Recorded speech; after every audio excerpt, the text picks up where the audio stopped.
Boa noite, então, quem está acompanhando aí pelas páginas do Facebook e pelo canal do YouTube, sejam todos bem-vindos à jornada Descobrindo o Tingimento Natural, aceleradores e sabotadores da boa aplicação das técnicas. Bem, então, hoje a primeira live, o tema é conhecimento, tá? Por que o conhecimento, então, é importante para a boa aplicação das técnicas? Acho que é um tanto até óbvio, né? Mas, em geral, o tingimento natural, as pessoas, principalmente quem está comentando, vem em busca de uma receita que vale para tudo, que se aplica em tudo, né? Mas quando tu te aprofunda, vai conhecendo mais as técnicas, né? Mais o tingimento, o comportamento dos corantes, mais você vai se dando conta que é tudo muito orgânico, muito variável, porque a gente está trabalhando com materiais vivos, né? Matérias orgânicas, literalmente orgânicas, né? Partes das plantas, às vezes as moléculas ainda no auge da sua capacidade, da sua vivacidade, né? Então, é evidente que não existe matemática ou receita, mesmo seguindo receitas para um corante específico, uma fibra específica, a gente nunca, absolutamente nunca, vai ter um resultado exatamente igual ao que foi, porque é muita variável envolvida. E quanto mais conhecimento a gente tem sobre essas variáveis, melhor a gente vai aplicando essas técnicas, tá? Melhores vão sendo os nossos resultados e não quer dizer que eles vão ser os esperados. Então, a ideia do conhecimento é aplicar da melhor forma possível, tentar compreender as reações possíveis, até para conhecer e criar nossas próprias técnicas, descobrir novos corantes, ter uma assinatura no nosso trabalho, enfim. Acredito que nenhuma tintureira é igual a outra, nenhuma tintureira vai fazer exata, por mais que você aprendeu com alguém, é que nem culinária. Você sempre coloca lá o teu toquezinho, teu temperinho e literalmente temperinho, né? Enfim, eu dou curso, ensino as técnicas e às vezes até esqueço de falar uma coisa ou outra, mas, por exemplo, alguns corantes que eu uso, eu sempre vou lá e dou uma temperada com uma colher de catuaba em pó. Não sei por que eu criei assim,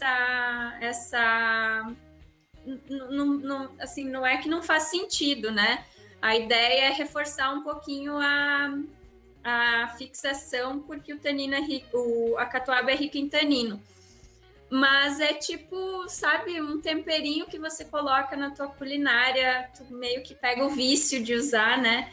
E é isso, o tingimento natural é culinária aplicada à roupa, né? À vestimenta, a colorir fibras.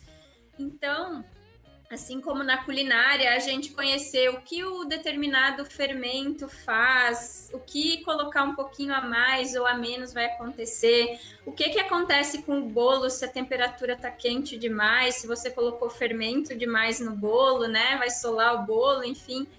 Então, quanto mais você entende daquele processo de reações químicas e bioquímicas que estão acontecendo ali, melhor cozinheiro você vai ser. E não quer dizer que um bolo vai ser igual ao outro. A gente sabe que nunca é, né?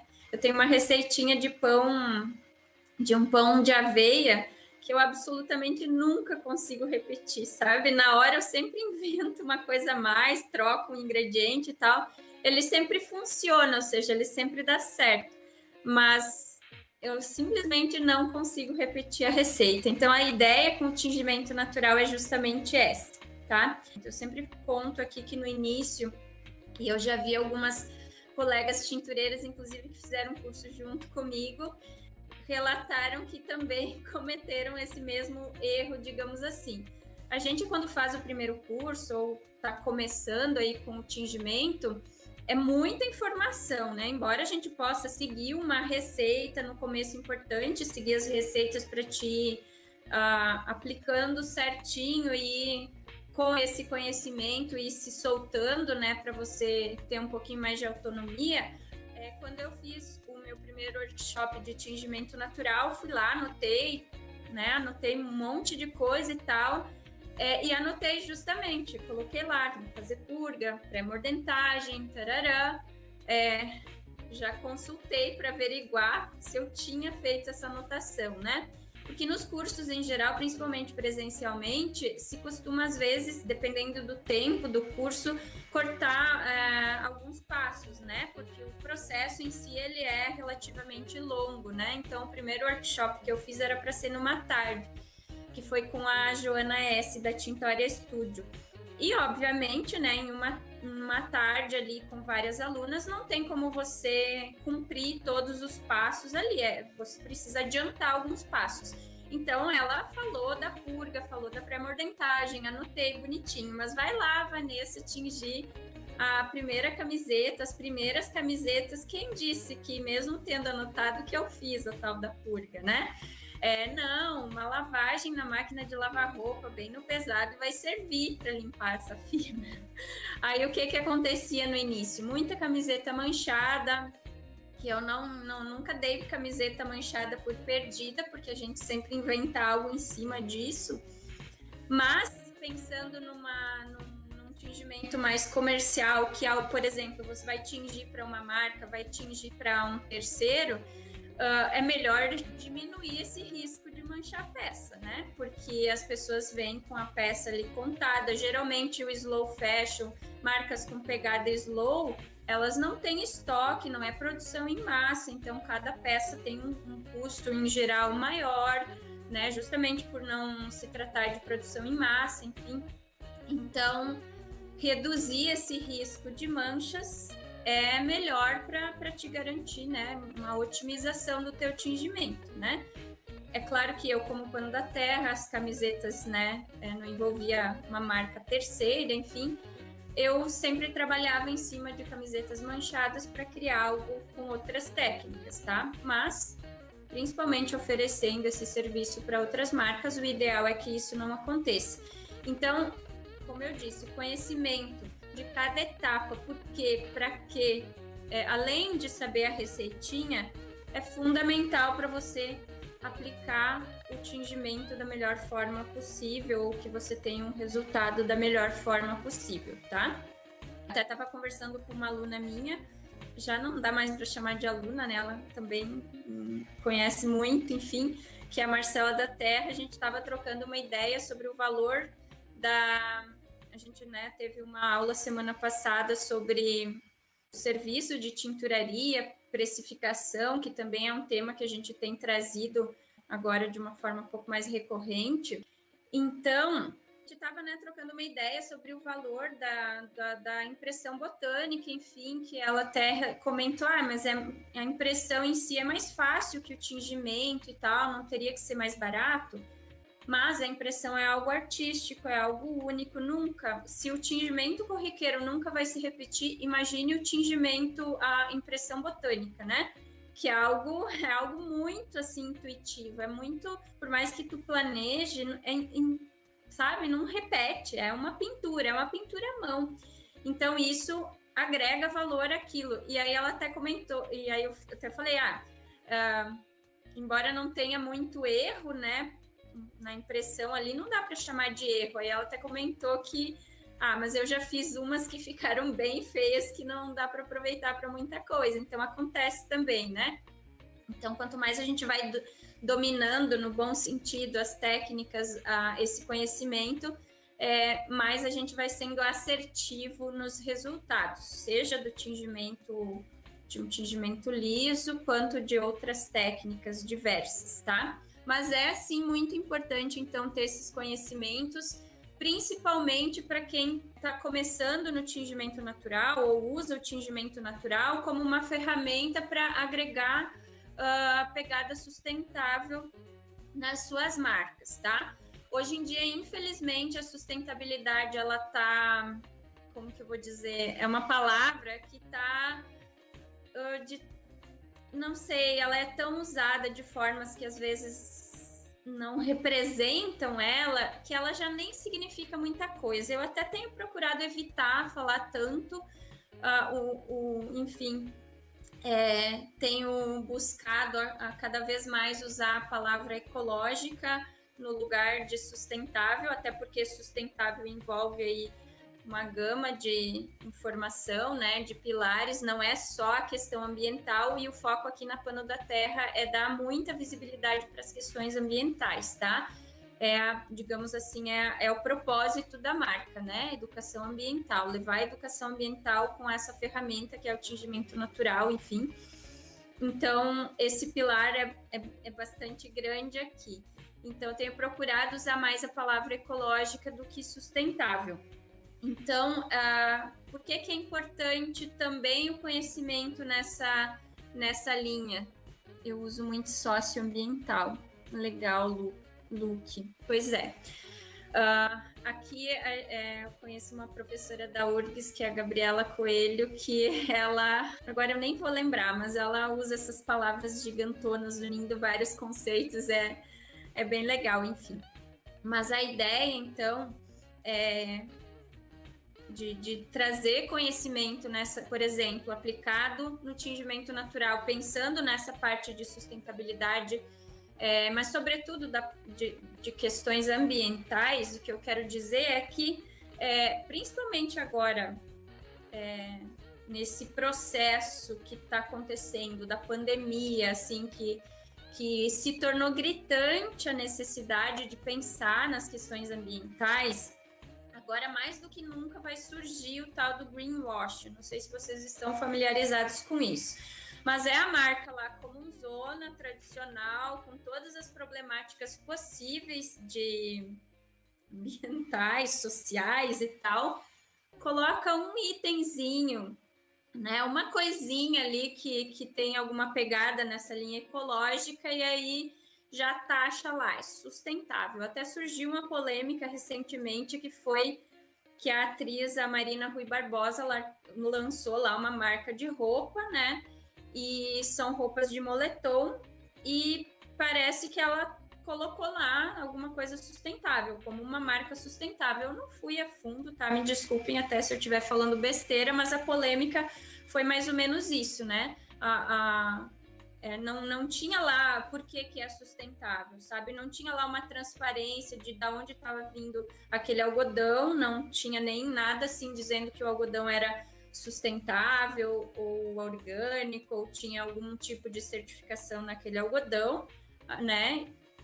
E se tivesse, certamente estaria ali, né, pelo agregador que é, mas não, aparentemente é algodão bem convencional, tingimento convencional. Então eu vi lá que tinha umas roupas tipo um laranja super gritante, assim, ou seja, tem um tingimento químico ali bem forte, digamos assim, pela intensidade da cor, mas nada assim que além disso, tá? Então é sustentável porque usa algodão. Ok, o algodão é uma fibra natural, comparado com fibras sintéticas, ele vai se degradar muito mais rapidamente, mas e o tingimento químico que tem ali? E quem costurou a roupa, né, foi bem remunerado e tal? Então, para quem se aprofunda nesse tema sustentabilidade, vê que isso é gigantesco e que, inclusive, é praticamente impossível que uma marca atenda todos aqueles critérios e requisitos. Mas, por outro lado, tem marcas aí já que inclusive sofrendo aí com a crise da pandemia, que vão muito a fundo, assim, vão o máximo que podem, fazem muito nesse sentido e que não tem toda essa visibilidade que a marca lá, a dita marca teve, né? Sim, Tatiana tá falando, e o veneno? Pois é, o algodão, além da grande carga de agrotóxico, carrega todo o peso do monocultivo, né? Na minha opinião, o monocultivo é ainda mais agressivo. Na verdade, o alto uso de agrotóxico é um reflexo do modelo de monocultivo, né? Porque tudo que é em monocultivo demanda essa carga de agrotóxico e fertilizante. Então, exatamente, né? É sustentável só porque está usando algodão? Então, aí, mais uma vez, né, o que eu estou trazendo aqui no debate em geral, as pessoas que querem aplicar o tingimento natural numa marca para trazer essa questão do mais ecológico, enfim. Então, não adianta nada você trazer o tingimento natural se você não tem conhecimento mínimo, né, do que isso significa. E eu não estou criticando aqui, porque isso é uma trajetória, tá? Eu mesmo tendo trabalhado por muitos anos na área ambiental, quando eu comecei a Pano da Terra, eu fui aos poucos avaliando cada coisa, abrindo mão de algumas, enfim. Porque realmente é bem complicado você ser 100% nesse sentido. Mas a ideia é trilhar esse caminho de aquisição de conhecimento, de se aprimorar, de se aprofundar nos temas para melhor uso dessas práticas e técnicas, tá? Sim, monocultivo acaba com a terra, acaba com tudo, né? Dá para chamar de deserto. Vejo essas lavouras gigantescas de soja, é um deserto, né? Tem meia dúzia de espécies ali, olha lá. E aí, pensando num país como o Brasil, que é mega biodiverso, você tem quilômetros e quilômetros de área com uma cultura e ali não vem praticamente nada, além de algumas poucas espécies que conseguem sobreviver ali, apesar de tudo, é um processo de esterilização, né, da terra, enfim. Cada vez o mais consciente possível, isso aí.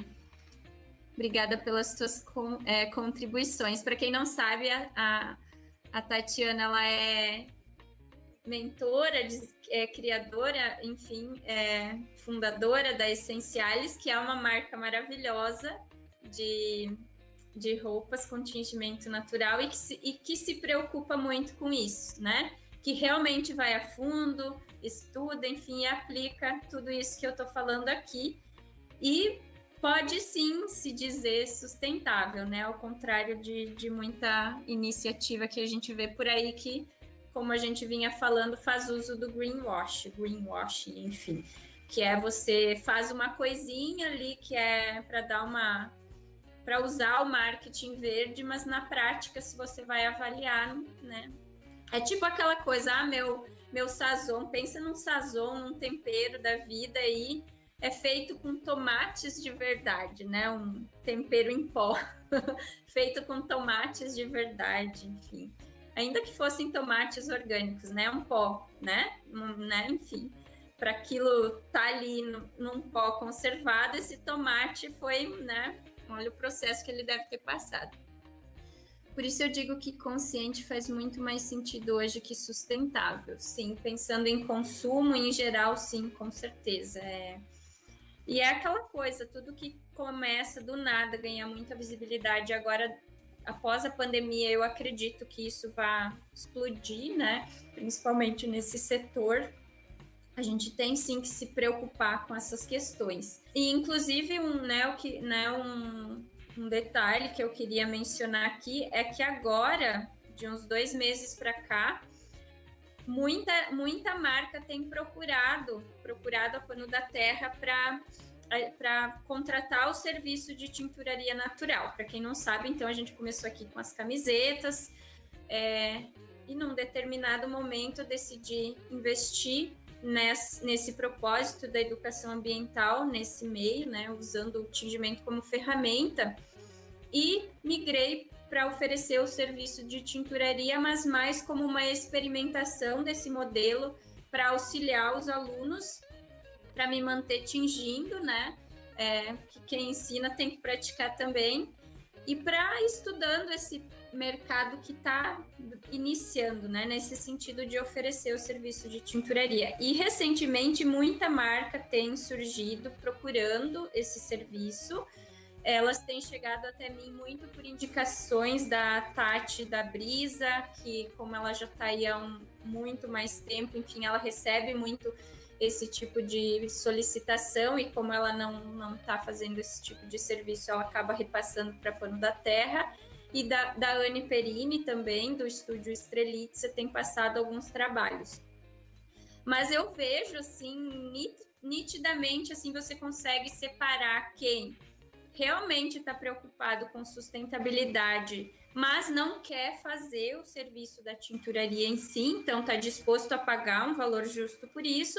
E por outro lado, pessoas que tu percebe que só quer colocar lá tingimento natural na roupa para pegar essa maré, essa onda que vem vindo aí da valorização desse tipo de produto, mas não está tão disposto a pagar o valor que aquele produto tem, né? O valor agregado que isso tem, né? Então, questões aí para refletir. E a gente, no tingimento natural, a gente acaba estudando muito por triangulação, tá? Eu consegui aprofundar mais o tingimento natural porque eu sempre fui uma apaixonada por fisiologia vegetal. Eu fiz o meu mestrado mais ou menos nessa linha, nada a ver com tingimento natural, mas estudei muito a fisiologia vegetal, desde o estágio de conclusão de curso da agronomia, que também foi outro assunto diferente do mestrado, mas envolvia muita fisiologia vegetal, e depois no mestrado muita fisiologia vegetal com outro tipo de enfoque, mas que curiosamente abordava essas substâncias que nas plantas são defesas, mecanismos de atração, enfim, e que boa parte delas são os pigmentos que a gente usa no tingimento.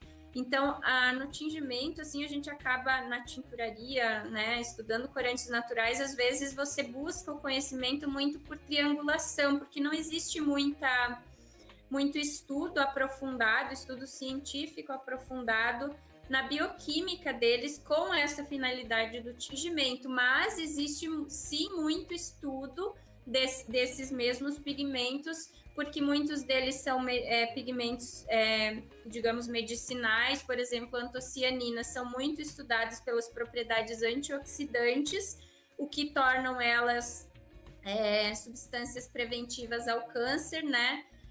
Além delas, outras, enfim, como alguns carotenoides, resveratrol, que é um composto fenólico dessa categoria, da mesma categoria das antocianinas, que são flavonoides, que é muito presente na uva. Essas frutas todas, em geral, que são indicadas, apontadas como preventivas ao câncer, enfim, em geral possuem pigmentos, né? Pigmentos que são antioxidantes. Então, o tomate tem o licopeno é um carotenoide, o morango, as frutas vermelhas aí, né, as amoras, aí toda essa tinta são antocianinas. O mirtilo, né, que tem o pigmento azul, que é mirtilina, é uma antocianina. O próprio crajiru que a gente usa na tinturaria, né, aquela tinta vermelha, ele é muito comercializado como chá, justamente por ser rico em antocianinas. Então, a gente não tem muito estudo científico dessas moléculas e o comportamento delas no tingimento natural, especificamente quanto a isso, mas a gente consegue muita informação por triangulação, porque elas são muito estudadas em função dessas propriedades medicinais, né? E também na fisiologia vegetal, puramente pelo entendimento das rotas metabólicas, tá? Então, elas têm, às vezes, rotas metabólicas coincidentes, e aí uma molécula de hidrogênio, por exemplo, entre antocianinas e beta-lainas, que é da beterraba. A única diferença, né, a principal diferença é que na beterraba, a beta-laína tem hidrogênio na molécula. Agora não lembro se é hidrogênio, é nitrogênio na molécula, tá? Então, essa é a diferença. E isso faz com que elas sejam de categorias diferentes, mas não, né, não é a mesma molécula, porque uma tem esse componente a mais. A mesma coisa na categoria dos carotenoides, a gente tem, por exemplo, os carotenos, né, como o beta-caroteno da cenoura. Já numa folha amarelada é um carotenoide, mas é outro carotenoide, são xantofilas, e aí tem pequenas variações na molécula, mas são uma categoria que tem a solubilidade, né, em comum, e entendendo disso, minimamente a gente consegue saber qual seria a melhor forma de extração, qual vai ser mais sólida, menos sólida, enfim. Ecocaso, uma coisa boa que vejo é muita gente que está se formando em moda está optando por trabalhos com consciência socioambiental. Isso é bem verdade, Vivi. A Vivi já participou de live aqui, ela tem trabalhos maravilhosos com tingimento natural, impressão botânica, shibori. A live que a gente fez juntas está aqui no Insta da Pano da Terra. Foi bem bacana, ela mostrou os trabalhos lindos dela. Então, quem quiser seguir aí, vai encher os olhos de beleza.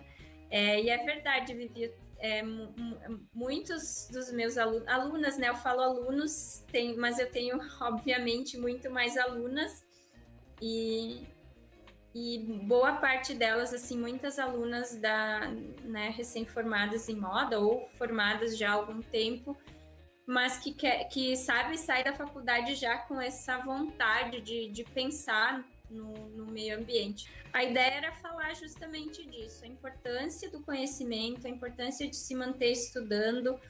Cada dia que passa, parece que a gente menos sabe porque se depara com mais conhecimento, né? Então, a ideia é essa, né? Para quem está começando o tingimento natural, queria deixar essa mensagem de live número 1, que é: nunca parem de estudar, tá? Independente se vocês vão fazer um curso pago, ou vão comprar um livro, ou vão buscar informação gratuita, vocês conseguem sim aprender, se aprimorar, independente do caminho que vocês optarem por seguir. Vocês vão conseguir tingir, vão conseguir aplicar as técnicas. Tem uma moça que me marcou a Pano da Terra essa semana, me perdoe que eu não sei o nome, mas ela, com o que ela aprendeu no último workshop, ela começou a aplicar, não sei se quem sabe ela tá aí, dá um oi, começou a aplicar nos trabalhos de acessórios, né, colar, brinco de cordas, né, eu acho maravilhoso, o tingimento natural super se aplica, né, e ela tá fazendo uns tingimentos muito bacanas nas cordas, lindos mesmo, assim, as peças dela lindas, e ela marcou a Pano da Terra porque ela tá tingindo com o que aprendeu no workshop, que é gratuito. Então, sim, a gente consegue aprender gratuitamente também. A diferença é que com o curso, às vezes, a gente vai mais rápido, né? É tipo, vai para o mercado, a 5 quadras daqui, vai de a pé ou vai de carro, né? Mas chega, enfim. Então, a ideia é falar aqui da importância de se manter estudando, buscar conhecimento para aprimorar, né, tanto as técnicas para uma boa aplicação, um bom resultado. Eu consigo realizar o tingimento em casa? Elis, eu faço tingimento comercial em casa até hoje, ainda não tenho um ateliê especial para isso, embora esteja nos planos. Sim, você consegue fazer o tingimento em casa e é assim que as tintureiras começam, tá? Cidilon Mendes, tudo bem, Cidilon? Vixe, quanto conhecimento, foi o comentário. Obrigada. A Irene, lá bem cedo, falou, né? Boa noite, estou atenta, aprendendo. Obrigada pela presença. Jane Jordão, adorando. Por hoje é isso. Perguntas para finalizar, então. Gisele falou que está começando a impressão botânica. Legal, Gisele, muito bom. Muito grata por tanto conteúdo. Estou amando muito tudo isso. Obrigada, amanhã estarei presente. Obrigada, Vivi, querida. Isabela, adorei a live. Então, hoje foi mais divagando, né? Não foi algo muito específico. Luque, menina, adorei. Queria saber se tu pode indicar algum material para leitura. Me chama no direct e me fala, assim, exatamente o que você quer ler, porque eu tenho muito material, assim, que eu posso indicar. Não de tingimento em si, mas de informações que você pode aproveitar sobre. Então, me fala aí por onde você quer começar, que eu posso te indicar alguma coisa. A Cris, até amanhã. Marilene, aluna querida, obrigada, sempre bom te ouvir. Eu que agradeço, Marilene. Cidilon, parabéns, adorei o tema, tingimento natural. Então, Cidilon, segue aí que a gente está sempre falando sobre, e tem muito a ver com o trabalho que eu sei que tu exerce com agroflorestas, com agricultores ecologistas. Inclusive, eu bato muito na tecla aqui sobre o uso de espécies nativas, uso não predatório, uso sustentável, é claro, de espécies nativas que, além de estimular a tinturaria natural, também podem ser fonte de renda para agricultores. Já tem um trabalho assim de de comprar algumas matérias-primas de alguns agricultores da rede da cadeia solidária das frutas nativas, que a Pano da Terra faz parte, que eu sei que tu conhece a rede, né? Então, é até uma ideia aí para te ajudar a disseminar o uso de plantas tintórias. Eu tenho já comprado casca de araucária para tingir, que é a matéria-prima que eu tenho comprado já de forma recorrente, em quantidade maior, e estou tentando promover mais esse uso da araucária em pé, né? Que é a nossa árvore maravilhosa aí, dá opções de uso econômico para uma árvore ameaçada de extinção, né? Muito importante. Usos econômicos que preservem ela, obviamente. Onde você compra a casca de araucária? Então, eu faço parte justamente dessa rede de agricultores ecologistas e eu compro deles. Eu posso, inclusive, passar o contato. Eu compro sempre de 10 quilos, ele já tritura para mim, né? Eu penso, inclusive, em colocar no site da Pano da Terra, assim que eu tiver tempo para remodelar ele, que ainda está lá como loja de camisetas. Mas, inclusive, a semana passada eu recebi uma leva aí de 10 quilos de casquinhas. Aqui, ó, ela vem triturada já. Ó. Então, ele coleta, tritura para mim. É um agricultor que tem certificação de extrativista junto com a SEMA, aqui do Rio Grande do Sul, que é a Secretaria Estadual de Meio Ambiente. Tem certificação de agrofloresta e de extrativista, né, da flora nativa, né? Então, ele é ambientalmente legalizado, é ecológico, enfim. Então, não essa Cris, a outra Cris que está aqui presente já comprou essa casquinha, não foi? Não sei se tu já usou, mas a ideia, então, muito que a gente tem é justamente promover, né, essas cadeias aí de uso de espécies nativas, uso sustentável, uso não predatório, né? Vamos encerrar. Estamos juntos aqui, Cidilon. Obrigada pela presença. Vou encerrando por aqui, então. Boa noite.